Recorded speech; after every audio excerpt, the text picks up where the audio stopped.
Hi, this is Scott Wilkinson, host of Home Theater Geeks. In episode 278, I chat with journalists Brent Butterworth, Mark Henninger, and Tom Norton about what we saw and heard at CEDIA 2015. So stay tuned. Netcasts you love. From people you trust. This is Twit. Bandwidth for Home Theater Geeks is provided by CashFly at CACHEFLY.com. This is Home Theater Geeks with Scott Wilkinson, recorded October 22nd, 2015. Episode 278, CEDIA 2015 Wrap-Up. This episode of Home Theater Geeks is brought to you by Corning Optical Cables. Corning's incredibly durable Thunderbolt and USB 3-point optical cables are longer, thinner, lighter, and stronger. Go to corning.com/twit and use the promo code TWIT to save up to $50 on USB 3-point optical cables. Hey there, Scott Wilkinson here, the Home Theater Geek and editor of avsforum.com. This week, I've got a panel of revered journalists who all were at CEDIA, the Custom Electronics Design and Installation Association Expo, last week in Dallas, Texas, and we're going to talk about what we saw and heard there at the show. First up is Brent Butterworth, contributing editor at hometheaterreview.com. Hey, Brent, welcome back to the show. Nice to be back. Thanks. Good to see you. We've got Mark Henninger, senior writer at avsforum.com, and my colleague there. Hey, Mark, glad to see you. Hey, Scott. Excited to be on the show again. You bet. And finally, Tom Norton, senior editor at Sound and Vision magazine and soundandvision.com. Coming to us now from Florida. Hey, Tom, how you doing out there? Good. How are you? Good, thanks. Those of you who are tuned in live at live.twit.tv and logged into the chat room there or at irc.twit.tv can post questions for the panel as we go, and I'll be happy to pass along as many as I can. It helps if you use my screen name, Scott Wilkinson, no dashes or dots or anything, because then it comes up in a different color on my screen and my eye is drawn to it more readily. So let me start with a couple of stats from CEDIA Expo 2015. We were told, I got a press release on Tuesday, I guess, that there were 18,700 attendees and 510 exhibitors, which is an increase by 16% in integrator attendance, that is the people who come to see what's in the booths. I guess that probably includes the press, too. 6% increase in the number of exhibitors and 33% increase in the number of first-time attendees. I don't know about you guys, but I kind of felt a pretty upbeat mood throughout the show. Brent, do you agree? Did you have a sense that people were feeling confident and upbeat about things? Oh, yeah. I heard from a lot of different manufacturers that, this category has been a little bit down in terms of, the custom installed home theaters and multi-room audio and things like that, home automation. Yeah. But I heard from a couple different manufacturers that they're seeing a lot more, dedicated home theaters being put in. That was a trend that was kind of going away for a while, but now apparently it's back. And a lot of these people are doing, some of them were telling me they had 60% upticks in this category over the last year. Wow. Pretty good. Yeah, seriously. Tom, what was your general feeling around the show? Pretty much the same way. I was kind of interested in seeing that there was actually, I didn't go to it, but there was actually a seminar or two on fighting the DIY challenge. For the fighting the DIY challenge, really? That wasn't exactly the title, but it was about the DIY challenge from people installing their own stuff, because that's been a big part of the competition lately. To the custom installers, custom installers, fighting for the custom installers to getting around, getting people who would do it themselves to hire an installer, basically. What the benefits are. Mm-hmm. Well, certainly on AVS, we've got a lot of DIYers, Mark. You know about many of them, as I do. But what was your sense of the show in general? Did you agree? There was a kind of a upbeat feeling and everybody was feeling pretty good about the industry? Absolutely. There was an upbeat feeling, and it was coming from a lot of the vendors that I talked to, as well as the attendees, the first half of the first day, I was like, it seems a little bit slow. I wonder how it's going to turn out. But then by the end, the halls were packed. People were, specifically heard. Yeah, unfortunately, we're having a little trouble with your internet connection there, Mark. Sorry to say. Let us see if John can deal with any of that or not. And meanwhile, let's start with. I'm going to go back and forth between audio and video because Brent, you focus pretty exclusively on audio, right? Yeah, that's right. Yeah, and Tom, you kind of did both, or did you have a preference or an emphasis of one over the other? I kind of did both. As far as reporting for the magazine, I was doing mostly video, but I kind of piped in with a few audio things if they didn't seem like they'd been covered already. So I included that in my blogs, but it was mostly video. And there was so much stuff there. My goodness, it was like, wow. I mostly focused on video myself. Mark, I know, focused mostly on audio because that's how we divided it up to cover it on AVS Forum. Have we got Mark back? Maybe not. No. There, Mark, or you are back. I look pretty good. Yeah. And now you sound pretty good. Your internet was a little wonky there for a second. Yeah, I saw that. I even had a red warning up on screen. Most unfortunate. Well, hopefully we won't see many more of those. You focus mostly on audio as well. So let us, in fact, maybe start with audio. I'm going to go kind of bounce back and forth between the two so we all get a chance to have our say about things. Brent, what would you say was what were some of the trends in audio that you saw there at the show, things that were sort of becoming important in the industry?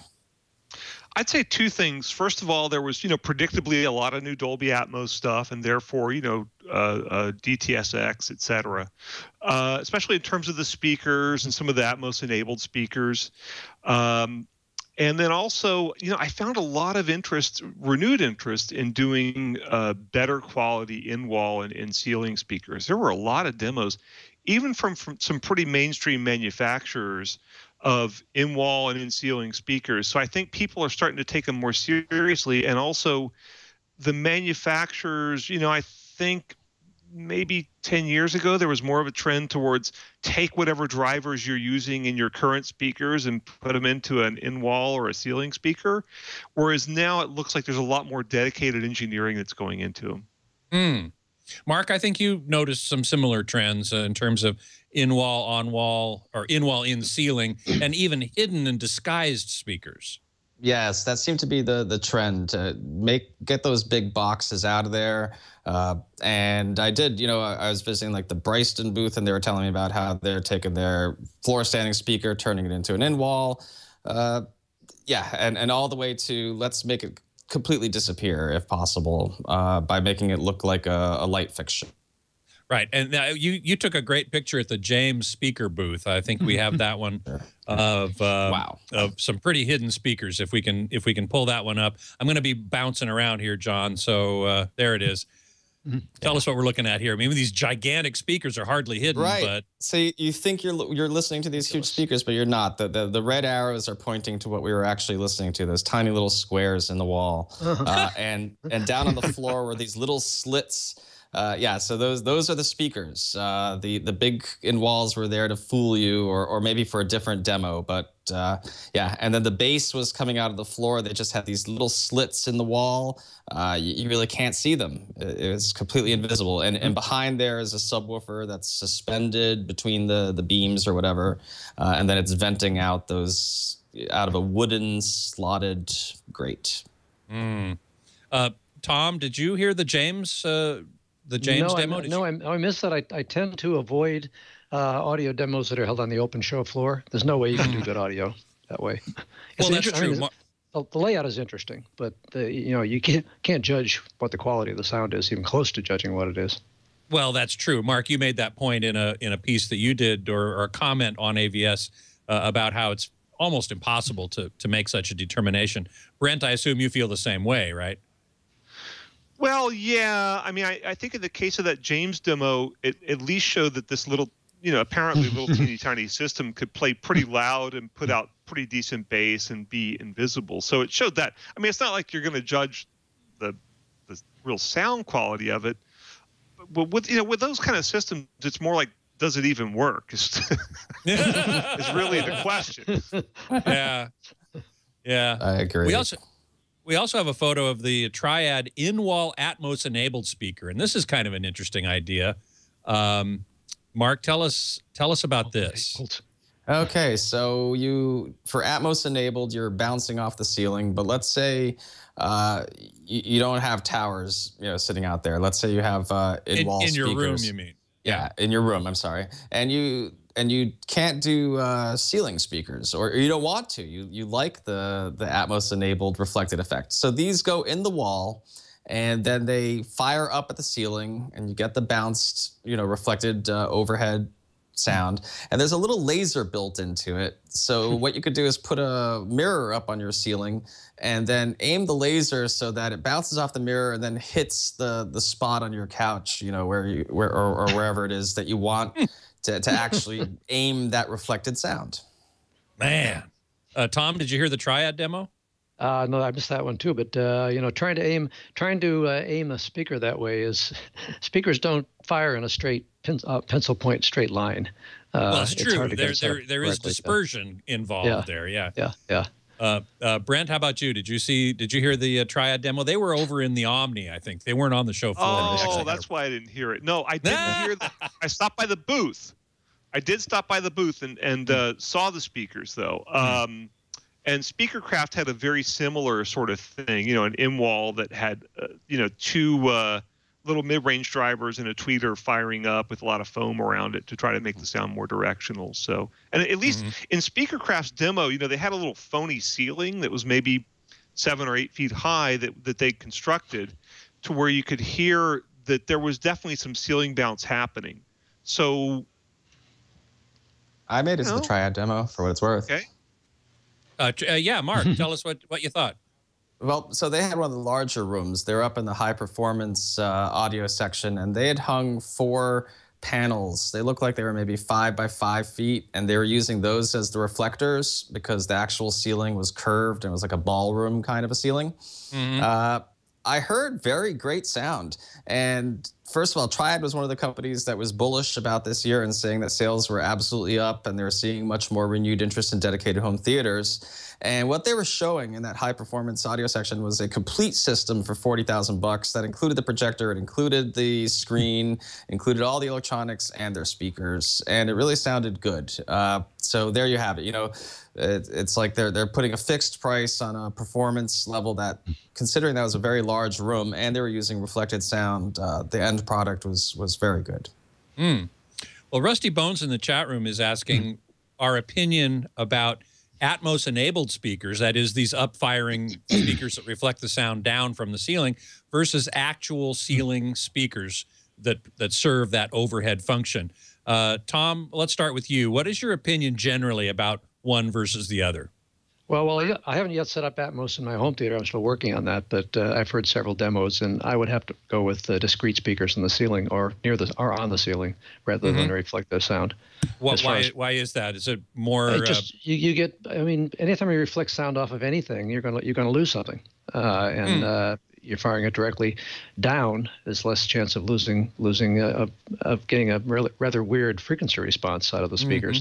I understand the need for the reflective speakers, so I don't think Atmos would go anywhere if they required everyone to cut holes in their ceiling to do it. Okay, Brent, how about you? There's not even the slightest question that the ceiling speakers will be better.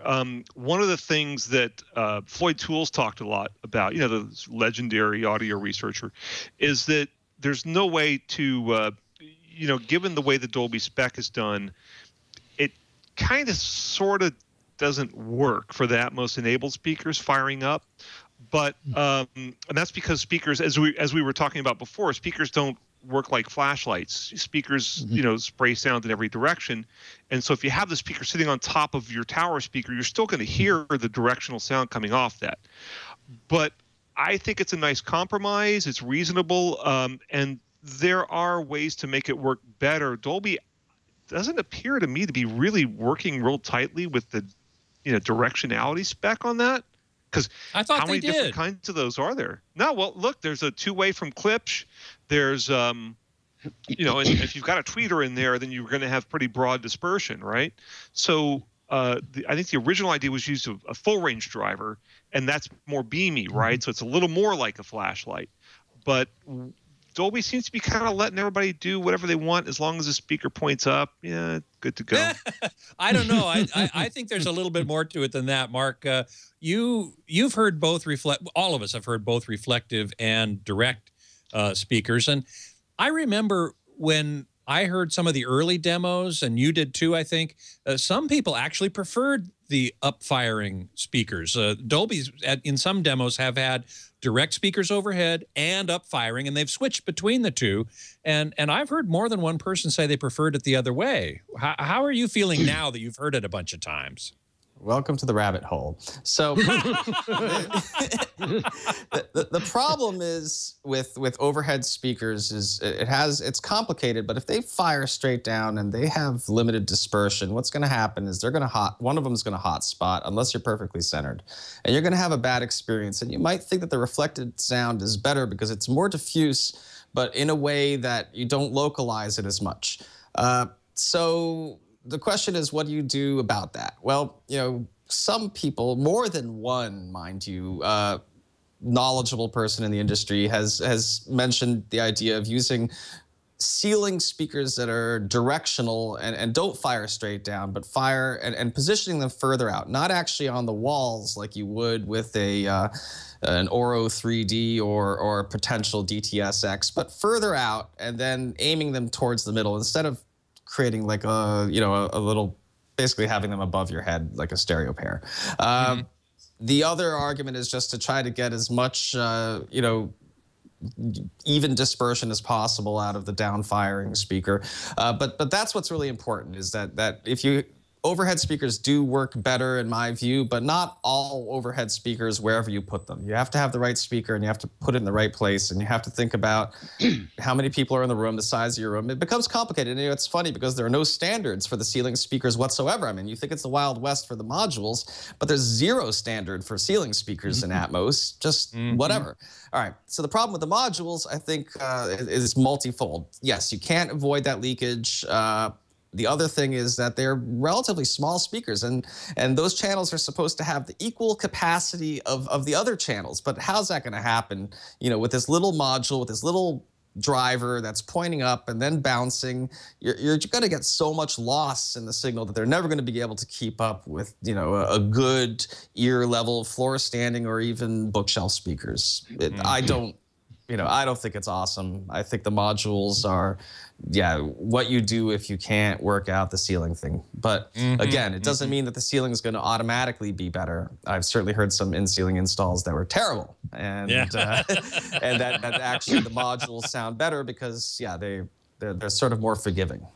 Right. UJ in the chat room is asking if there were any vendors that were showing both in-ceiling and module and switching back and forth like Dolby did last year. Did anybody hear any of that? I didn't see anything like that.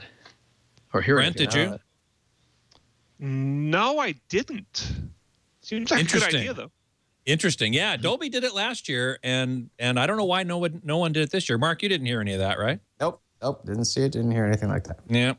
One more thing about Atmos, and we're going to talk about Atmos more, but I want to get over to video in a second. But before we do, I want to talk about there were two companies at least, and you guys tell me if there were more, that had entire Atmos systems. And I'm talking about 7.1.4, that is 7 speakers that are supposed to be kind of around you in the same plane as your ears, and one subwoofer channel, maybe more than one sub, and some Atmos overhead speakers.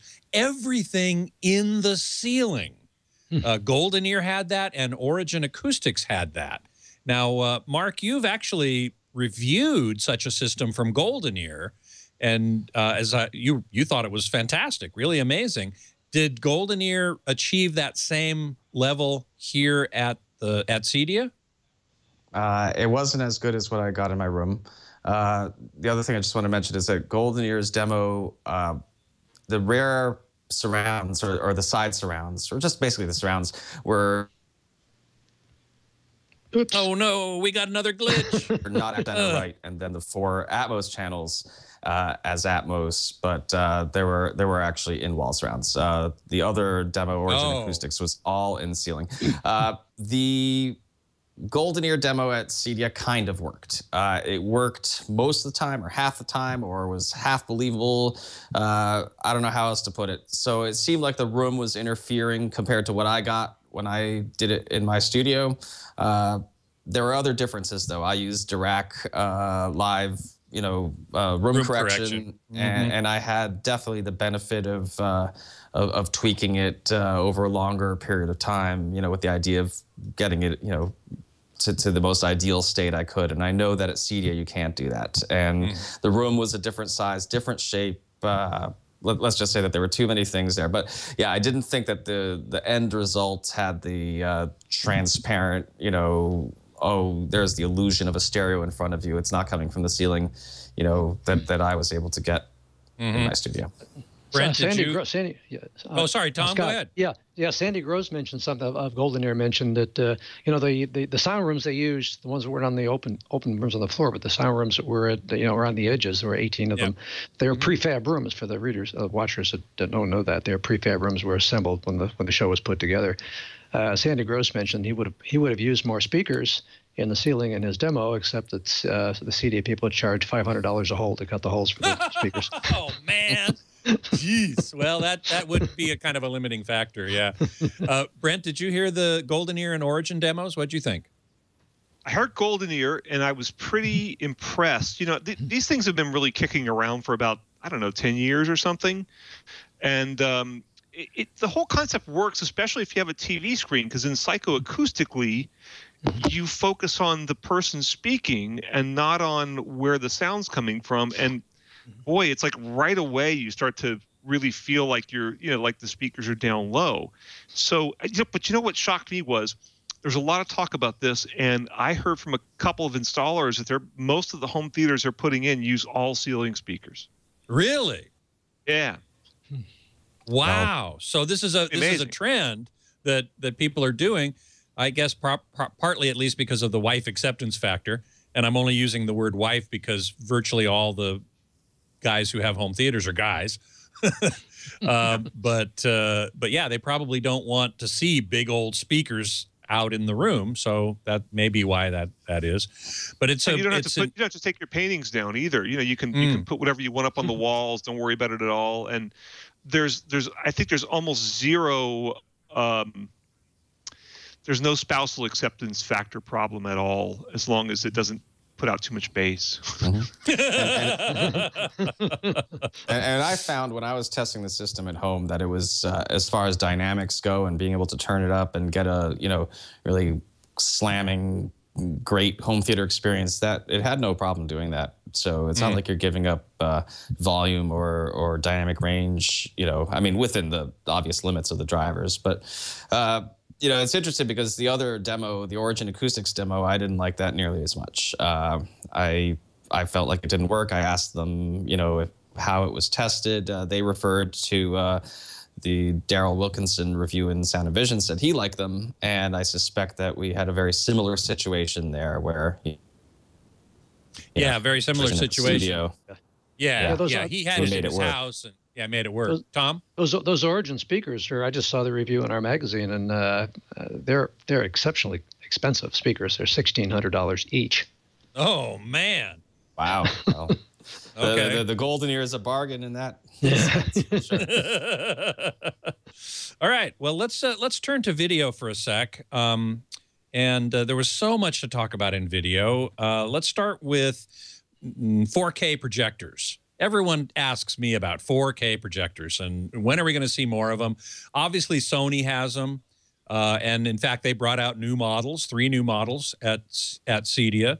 The VPL VW 365 ES, which is an update of the 350 for 10 grand, the VW 665 ES for 15 grand, and the VW 5000 ES for $60,000.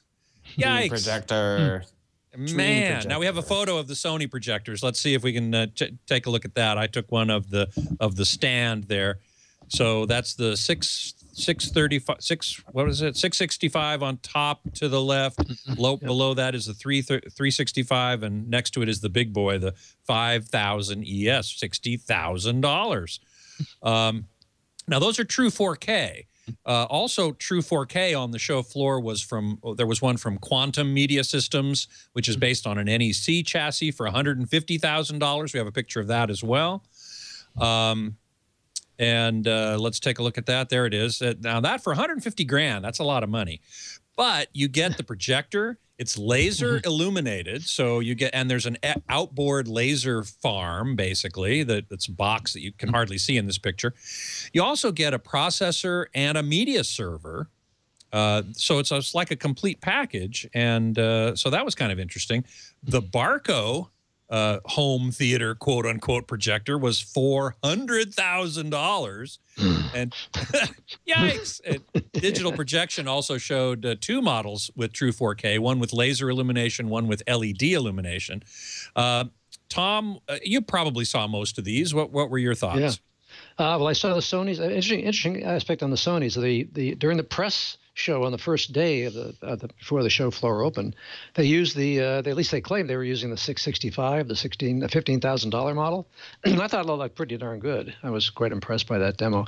Later in the show, they said they were going to go to the maybe they were having problems with it early on the first day with the W5000, VW5000, but I didn't get a chance to see that. I guess some of the other folks here might have seen that one, but all I saw was their $15,000 one, and I forget the size of the screen. I have it written down somewhere. But I do too. It was pretty big. It was like a 200-inch screen. It was a big screen. Yeah, and I thought that was an impressive picture. Mark, I thought the sound system in that room was impressive also in the Sony room. There you go. Yeah, that was all Sony electronics and speakers as well. Yep. Yeah. Mark, did you get in to see the Sony projector? I actually got in to the press conference where they did the HDR demo with Spider-Man with the big projector. Looked beautiful. Now, Tom, you said you went in the press conference? No, I was at the press conference. They said that my understanding was they were not using the big projector in that way. They're using the 665, and they were going to switch to the 5000 later. That's interesting. That's really interesting because, as far as I know, the 665 is not HDR capable. That was the big yes, it is. I got that written down. I've got it written down. Okay, well, HDMI 2.0. The 365 that's why I got it confused. Well, the 365 is not. The 365 is not HDR capable. Okay, all right, but the 665 is, and the 5000, of course, is. Yeah. I saw the 5000. Yep. If I was watching a $15,000 projector, then wow. So boom. That's what I assumed I was watching. Yeah. All right, I saw the 5000, a $60,000 projector, and I wasn't that impressed. I have to tell you. I'm sorry now I didn't see the 665. I really wish I had. Yeah. Because for $60,000, I expected to see something that knocked my socks off, and it didn't. Yeah. Yeah. The black level wasn't that great. The HDR was so-so. You know, it just didn't really impress me that much. So that was kind of odd. We also had 4K, right? Simulated 4K, which Epson has. JVC's done that for years with a technology called eShift, and they're doing it again this year with their current models, which are in the, but now we're talking more reasonable prices, $4,000 to $10,000, depending on the model. The Epson LS10000 also uses a similar kind of a technology, which is generically called pixel shifting. And TI, Texas Instruments, showed a very interesting technology demo, a prototype of a projector with a brand new chip. And I have a picture of the TI chips that I want to show you. This was a very exclusive demo. We'll talk about that in a second. Okay, here it is. With this picture, the upper chip is the Digital Cinema Projector 4K DLP chip, called a DMD, digital micro mirror device. It has 8.8 million pixels, little tiny mirrors on it that bounce back and forth. And the one below it is the new one. It's a 0.7 inch, so it's half the size of the digital cinema chip, but it has 4 million mirrors on it. Now, a 1080p chip has 2 million mirrors on it.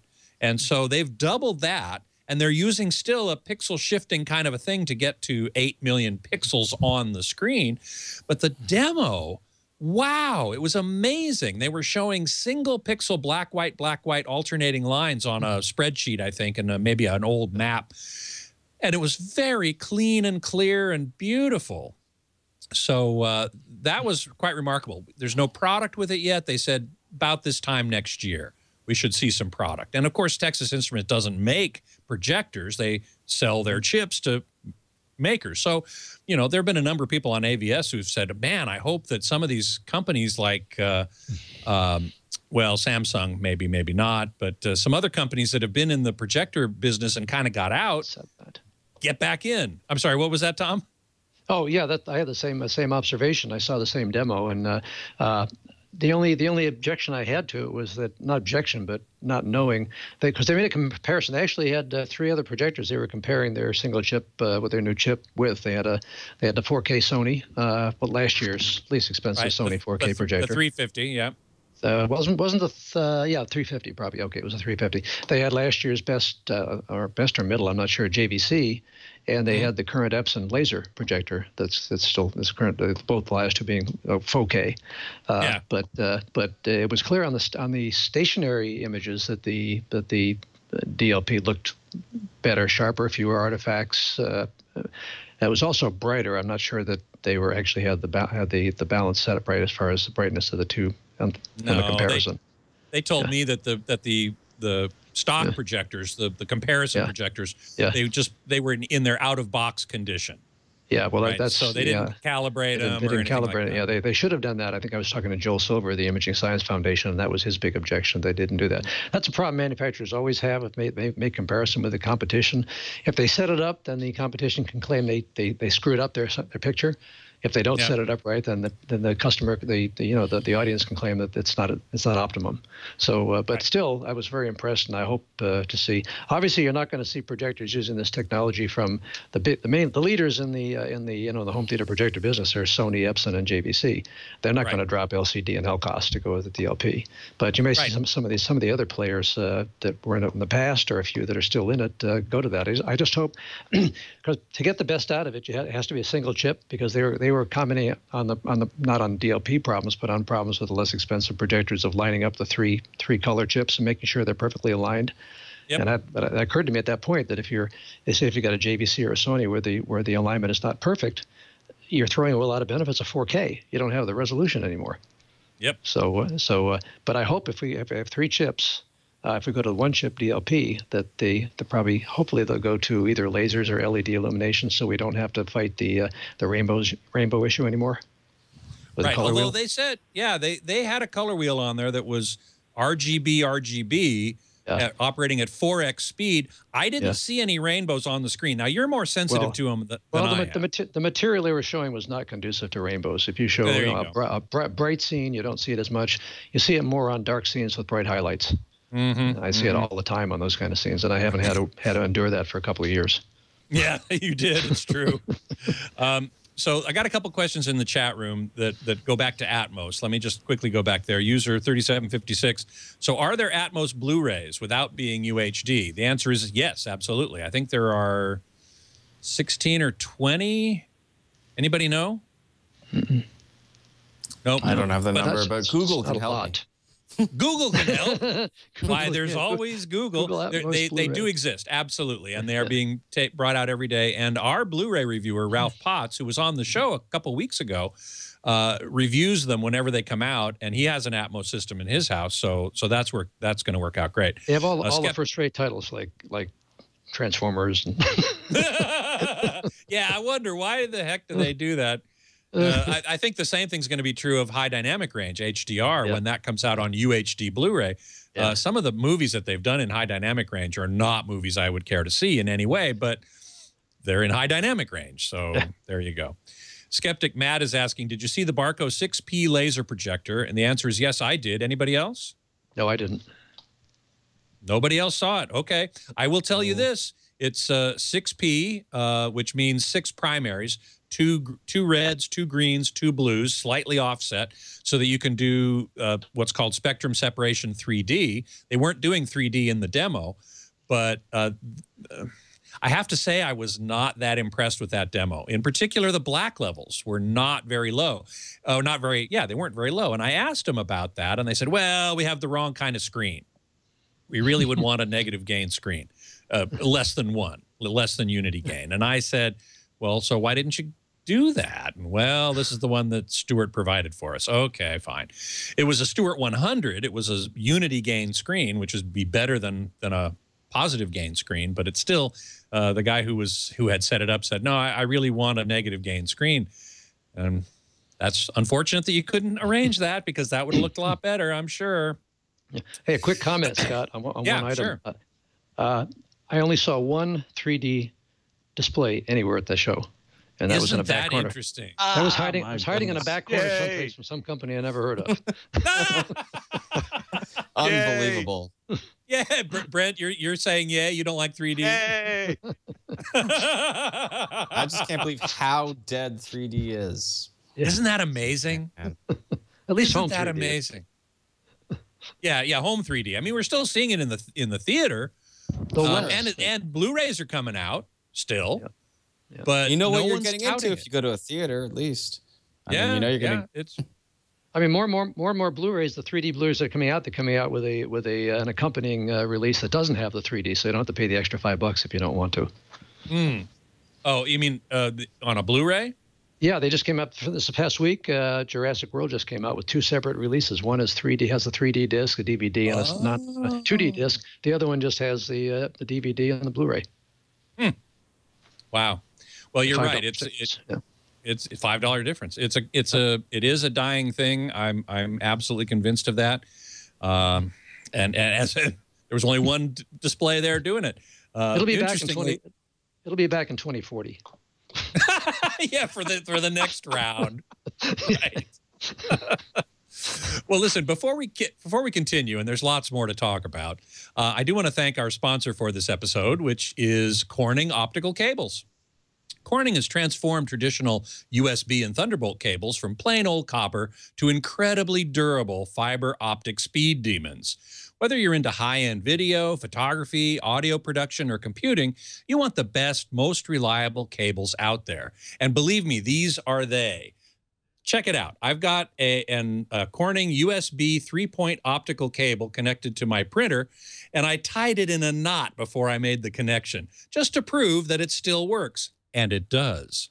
Very, very cool. Now, there have been those who have said, you shouldn't tell people to tie their cables in knots, treat their cables with respect. Well, yes, of course. I always treat my cables with respect. But these are so durable, you can, in fact, abuse them, at least to some degree, and no problem whatsoever. This is the, as I said, the Corning USB 3-point optical cable. Now, Corning is known for fiber optics. And when you think of fiber, you think of glass. And glass breaks, right? Yet Corning has figured out how to make their USB and Thunderbolt cables super strong and flexible. And even if you tie them in a knot or walk on them, bend them, they keep transmitting at top speed. And speaking of speed, Corning fiber optic cables provide incredible data rates of up to 20 gigabits per second for Thunderbolt and 5 gigabits per second for USB 3. No other cable comes close. Corning optical cables have exceptional cable runs of up to 60 meters, that's 200 feet, for Thunderbolt, and 50 meters, or 165 feet, for USB 3. Now you can declutter, move peripherals into another room, improve productivity, and increase security by putting expensive gear out of the way. Corning optical cables are longer, thinner, lighter, and stronger. In fact, they are 50% thinner and 80% lighter than traditional copper cables. Take advantage of this special deal for TWiT viewers from Corning. Get $30 off the 30-meter and $50 off the 50-meter USB 3-point optical cables. And there's no limit. You can buy as many as you want.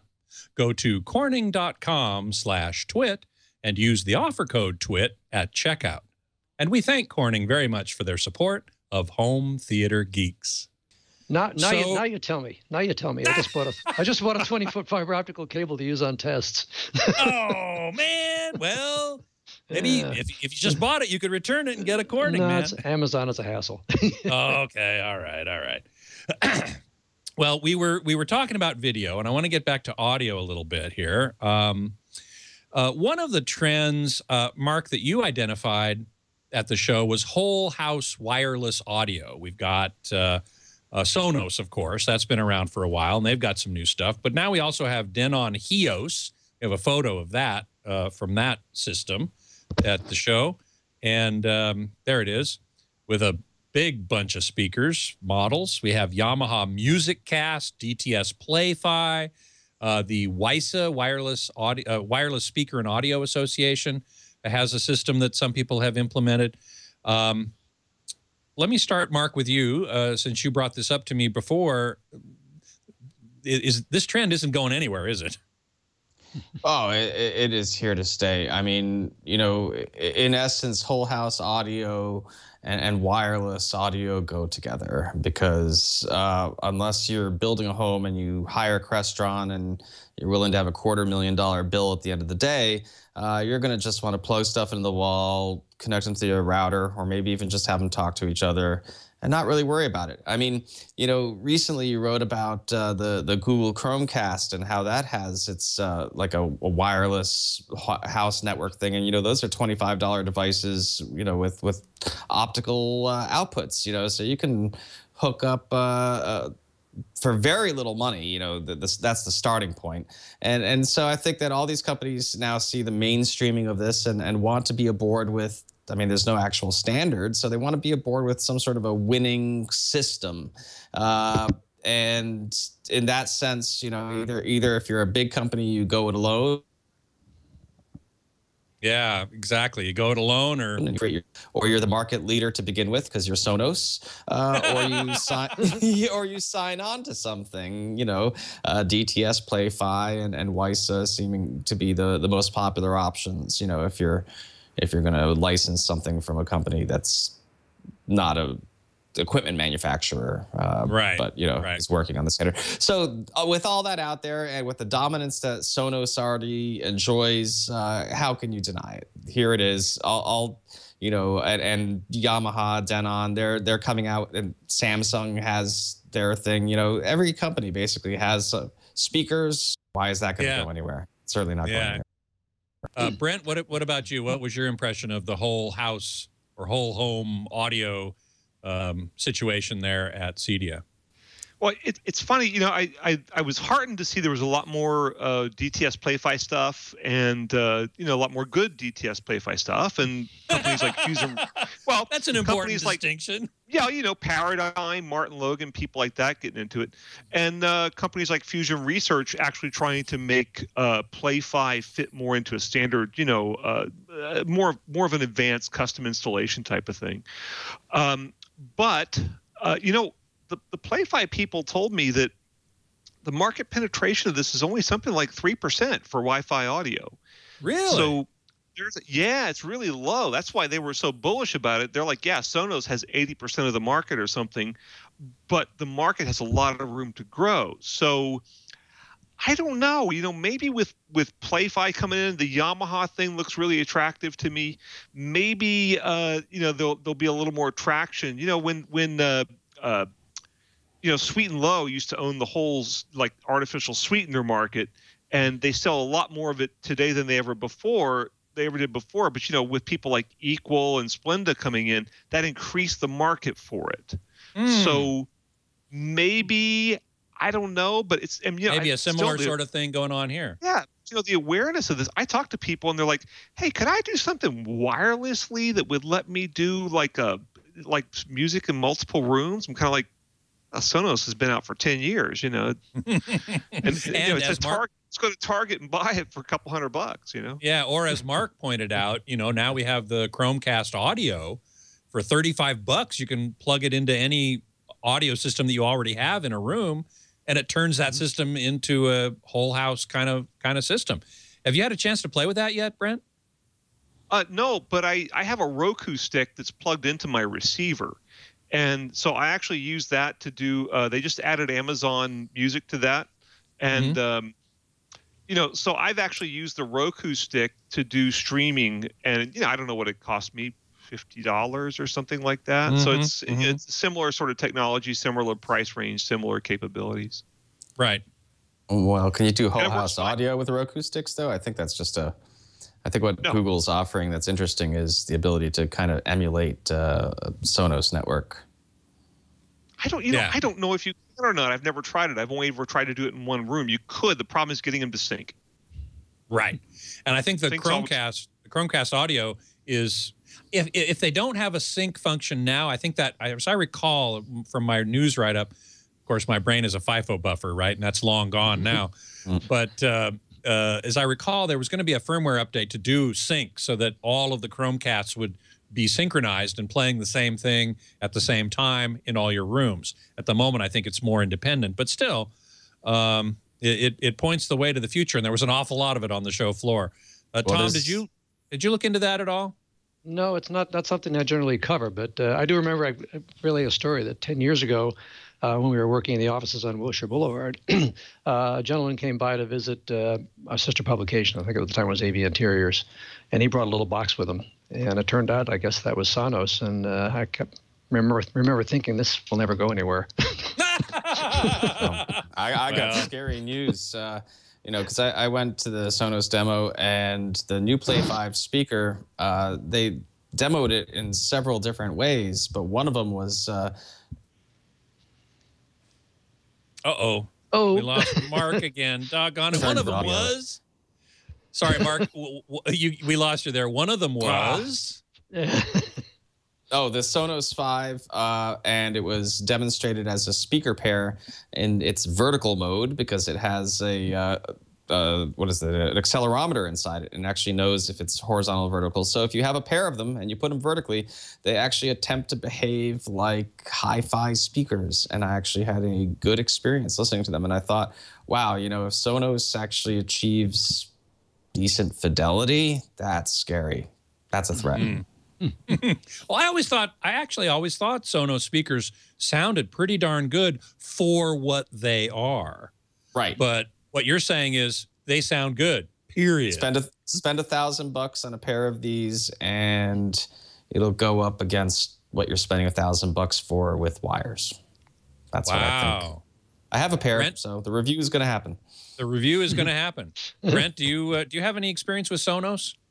I have a lot, actually. I have one up on my refrigerator right over there. And I have three or four of them kicking around the house. And Sonos is a little spotty on sound quality, I would say. They range from okay to fantastic. The Play 1 is $200 and it measures like a Revel and it sounds fantastic. Wow. That's amazing. Yeah. Let's talk a bit about audio video receivers and pre-pros, because there were a few at the show. I didn't cover them myself. Brent, let's start with you. What did you see in the way of AVRs and pre-pros? I have to confess, I didn't really look too closely at that. I'm kind of a speaker guy. Sorry. Oh, man. So you were mostly on speaker duty, huh? Almost entirely, yeah. Okay. Well, Mark, you spent some time looking at AVRs and pre-pros. Right. What'd you find? Well, the three things at the show that certainly got my attention were, first of all, Sony's flagship ES receiver, the something or other 5000, which was used in that. I'll tell you what that is, STR-ZA 5000 ES, which we have a photo of, actually. Yeah, so Sony had skipped out on Atmos for a whole year, but now here it is. Another very interesting receiver, the JBL Synthesis, who knows how much, costs as much as a car, that was used in the JBL demo. That's based on a Trinnov Altitude 32, at least the one they use. There's another variant that's based on the Altitude 16. So now JBL and that number, by the way, only refers to the number of channels, audio channels it deals with. Right, the amount of channels it can process and output to. So that's nice for JBL. It doesn't actually have the Trinov processing. It uses JBL's room correction, but it's the Trinov hardware and decoding and so on and so forth. Very nice for them to have that. And Anthem really came out with an update to their line of MRX AVRs, and they had what I really liked seeing was an 11 amp. Oh, dang.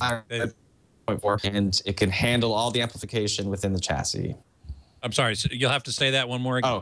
So the Anthem had a MRX 1120 model. It was $3,500, but it has 11 amplification channels contained within it. So it could do Atmos 7.1.4 with no external amps, hooked up to which the major AVRs, from those companies have all been up to 9-channel, but there hasn't been like an 11-channel solution that lets you do what I would call the full home Atmos experience, which currently is 714. They've all required you to use one preamp out and get a 2-channel amp, in addition.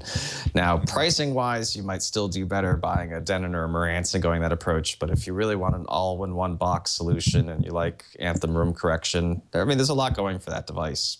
Nice to see them update it because they had nothing like that, before. Yeah. You also had a picture of the Marantz. Were you going to mention that one? Yeah. No, I was going to say the other thing that I think was pretty major, although it's a little bit of catch-up, is Pioneer. Oh, and we missed him again. Another brain freeze. I gotta tell you, Mark, you got to pay your cable bill. Yeah. That's funny because I went to that Comcast thing and they want to make sure my service is as good as possible. Right now it is. Your internet service is from Comcast, and you actually met with Comcast at the show to talk about various things. Well, I think you can show them this show and to show them, hey, get it happening, man. Yeah. Get it together. All right. Well, we got about 10 minutes left. Let's see what else. There's so much more to talk about. Let's go back to video for just a second because I wanted to touch upon HDR, high dynamic range, which was another pretty big topic at the show. We saw a number of projectors that could do HDR, which was quite interesting, particularly from JVC. They announced their new line of projectors, which increased the brightness by 50%, their peak brightness. And they can now do the open SMPTE standard HDR, HDR10, the Sony VW5000ES, and as I just learned on this show, the step-down 665 can also do that same sort of thing. The one really, really interesting high dynamic range demo that I saw was in the Sim2 booth, and we have a picture of that. They actually put together 2 Super Lumis Pro projectors, very precisely aligned, and one of them is handling the high brightness parts of the picture, and one of them's handling the low brightness parts of the picture, extending the dynamic range out really, really far. It was a gorgeous picture, and they were only showing Blu-rays. So they were, in fact, distorting what was on the Blu-ray. They were stretching the dynamic range, but this was a technology demo to demonstrate that, this was going to be their approach to high dynamic range, which I thought was brilliant because they can really do some really special stuff with that. Tom, did you see that demo? I saw it briefly. I thought it was interesting, but knowing Sim2's prices is likely to be a very expensive solution for high dynamic range. Serious. That's going to be 6 figures, no question. Yeah, no question. I'd also like to point out for the listeners, I'm sure most of them are aware of it, but you'll never get quite the same level of high dynamic range from a projector as you'll get from a flat screen set because it just won't go bright enough. That's right. And the Vizio reference series was there. Vizio's first time at CEDIA. They were one of those first-time attendees there. And so we saw the reference series playing Dolby Vision high dynamic range, the other primary type of high dynamic range. And they actually showed a great demo. I have a picture of it where they took away the internal panel diffuser parts of the image so you could actually see the LEDs working.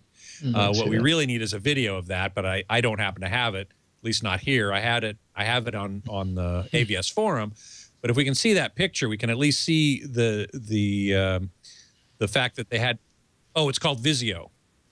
Should be called Vizio Reference Series or something like that. There it is. So they were showing these pictures, and the LCD panel was producing the image as it normally would, but instead of having a diffuser panel in there, they took that away, and you could see the individual LEDs working, turning on and off. And the cool thing about the Vizio Reference Series is that each of the LEDs behind the panel is its own zone. That is to say, each LED is independently dimmable, and that's on the 65-inch. On the 120-inch, that's not so. There's still 384 zones, I think. But then they're grouped into clusters or arrays. The zones are more than one LED each. But on the 65-inch, which I believe the list is $6,000, still very expensive for a 65-inch. But it was really quite a great demo. Tom, I'm sure you saw that. Yeah, well, I had seen the demo at the week before at Vizio's launch in New York, so I didn't spend a lot of time there at the show. But yeah, that was interesting. And they probably have more LEDs behind the screen than any other local dimming set that we've seen well, the only one that approached it was the Sharp Elite about 3 or 4 years ago. Yeah, exactly. The other panels, flat panels at the show that were HDR, were these LG OLED TVs. And I found it very interesting that I talked to Tim Alessi. There's a picture of him. Tim Alessi of LG told me that I asked him about the screen uniformity issue that we saw at the Value Electronics shootout in June. And he said, yeah, that we've addressed that, but it was a panel issue, not a firmware issue. So if you have an early panel, it's there, and there's nothing you can do about it. And that's unfortunate, but, you know, these things happen. But they were also showing HDR on one of their OLED TVs that looked mighty fine. Also, on the in the HDR realm, Kaleidoscape introduced a 4K HDR capable movie player called the Strato, which they were showing with HDR content provided by Technicolor on an LG OLED, and I thought that was pretty cool. We saw some, in fact, we saw some 4K source devices. The Kaleidoscape Strato, that's what it's called. Dish 4K Joey was there. So we saw a number of things that that actually will provide 4K and HDR. So I was very heartened by that. Okay, so we only have a few minutes left. I want to get your answer, each of your answers to these questions. What was your favorite audio demo at the show? And what was your favorite video demo at the show? Now, and I'd like you to break that down into two categories. One is kind of value-oriented, and the other one is cost no object. Brent, I know you didn't really look at any video, so you're going to talk about audio, obviously. Tell us your thoughts on what you thought were the best audio demos you heard at the show. Given the fact that you can't really, you know, evaluate audio quality at a show. Right. I would say that my favorite demo by far, by 1,000 miles, was the Grimani Systems demo. And that was a guy named Tony Grimani, who's been around for, you know, he worked at Dolby, worked at THX, worked as an acoustical consulting firm for decades, I guess. And just decided to start his own speaker system. It was the engineering was really revolutionary. It actually did things I didn't think it was possible a speaker could do. It's just unbelievably well thought out. Now it's expensive. You know, a single speaker is 20 grand or 30 grand, depending on if you want the big one or the little one. Yeah. But that, you know, there's other systems that are that pricey that don't do as much as this does. It's incredibly cool. On the lower end, gosh, I heard a lot of good demos. You know, I was pretty impressed by the Golden Ear demo. That one kind of really stuck with me just because it was, you know, a fairly straightforward system, and because it was totally in the ceiling, and because it really kind of worked. And I think that if I talked to a couple people who went in there and didn't realize what it was at first, and it didn't occur to them that the speakers were in the ceiling. Yeah, yeah. We actually have a picture of Anthony Grimani with his speakers from Grimani Systems. I think if we can put that up real quick. There is Anthony himself. He was over in the Omni Hotel, so he had this gorgeous view out the window of Dallas.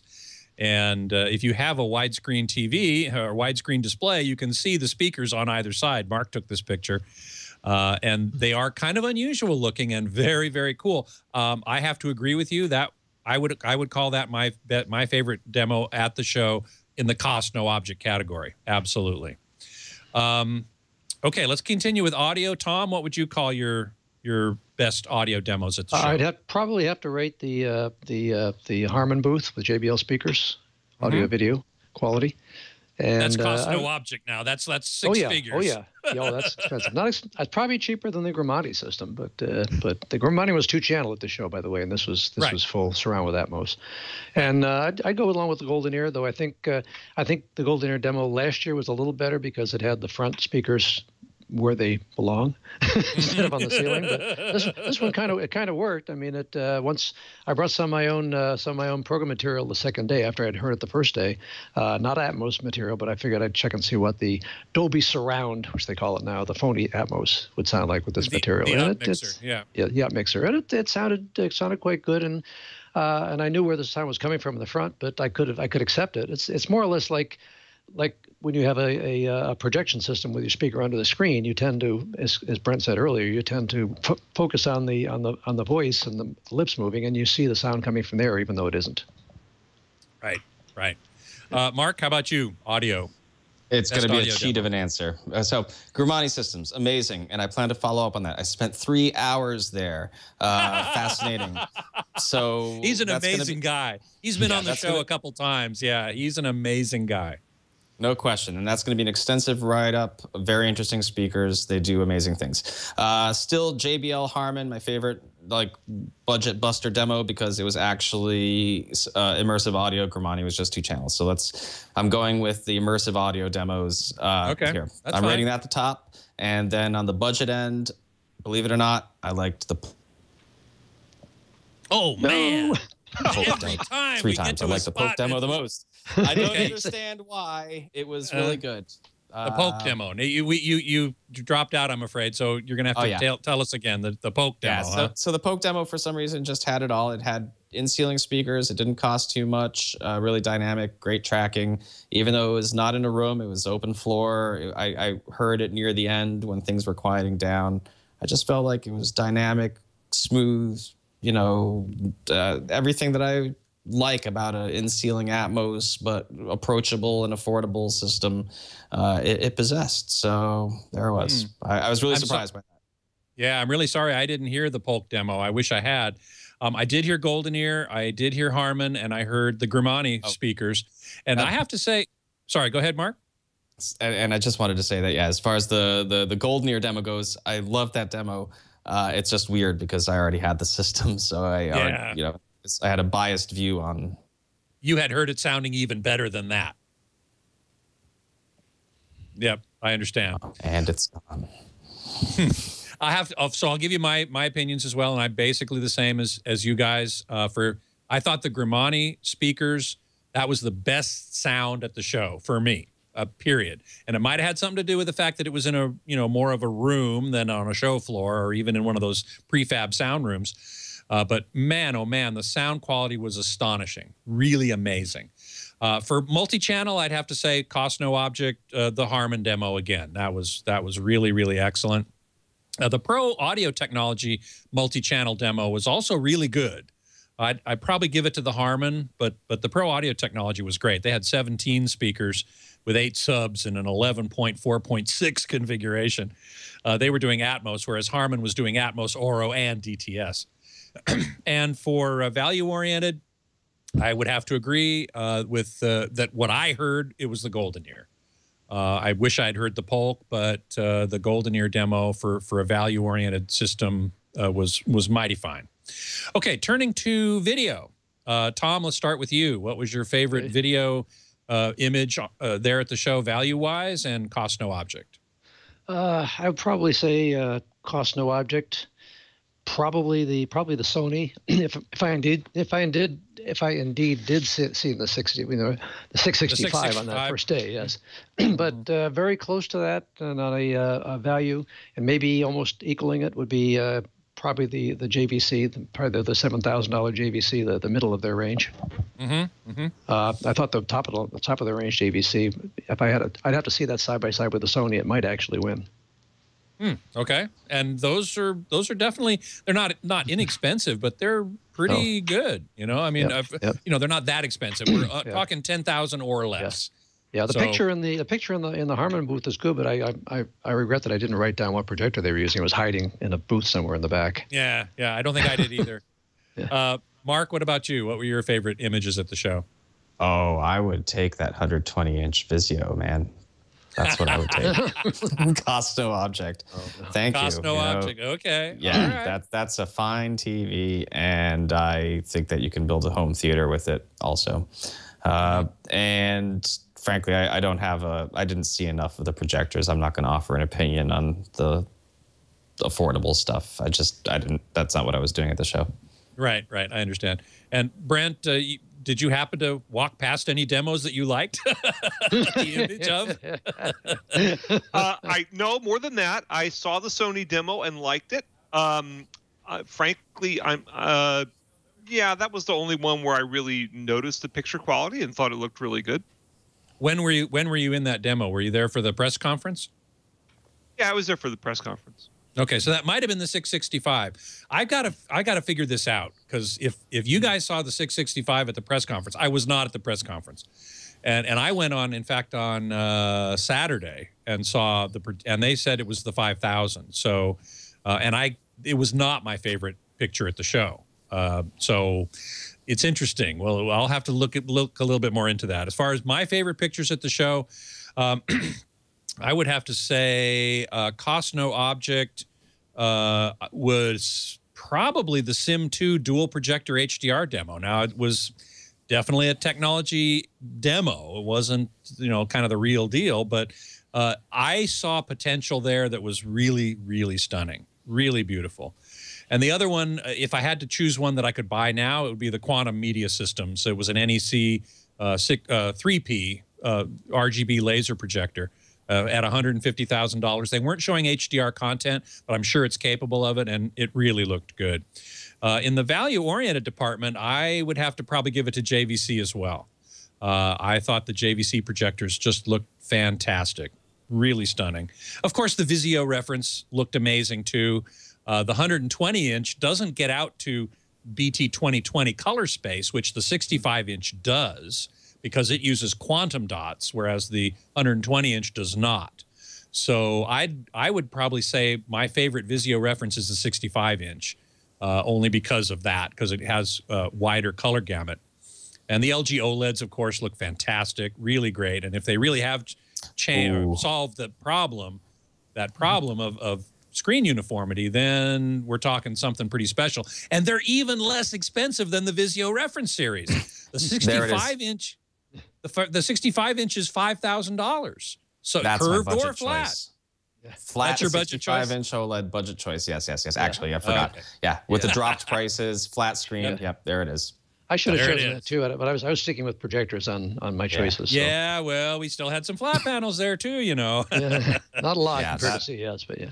No, the LG flat OLED 65-inch, $5,000 was stunning. Just beautiful, beautiful. I thought the Epson LS10000, their laser projector, looked mighty good as well. Tom, you have a little trouble with that one. I have some reservations both last year and this on their laser projector, just because the color strikes me as being just a little off for some reason. I haven't had a chance to try one in person, but it didn't really strike me the right way. It wasn't bad. It just wasn't something I'd have chosen for my top pick. Okay, fair enough. Absolutely. Well, listen, guys, we've come to the end of an hour, and there's so much more to talk about, but you can read a lot about all of our coverage at CEDIA. Brent Butterworth, you can find him at hometheaterreview.com. And Brent, you undoubtedly posted a bunch of stuff there from the show, and probably will from this point forward also, right? Well, actually, I don't write news for HTR. I just do speaker reviews for him. But I post, okay. But I posted 2 show reports on soundstage.com. Oh, there you go. Okay, so go to soundstage.com for more of Brent's impressions.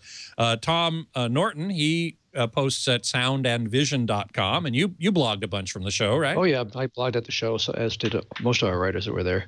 Yeah, you guys had like 6 people there. It was like, yeah, wow, covering the show big time. Aside from AVS Forum, which was only Mark and me.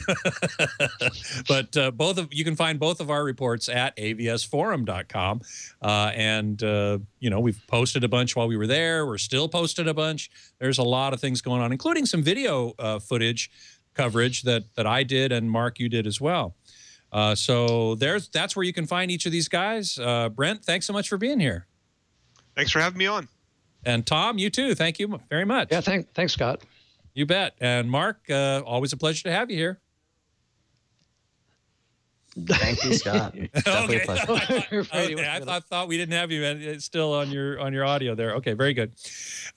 You can, as I said, you can find Mark and me at avsforum.com. You can email me at scott@twit.tv.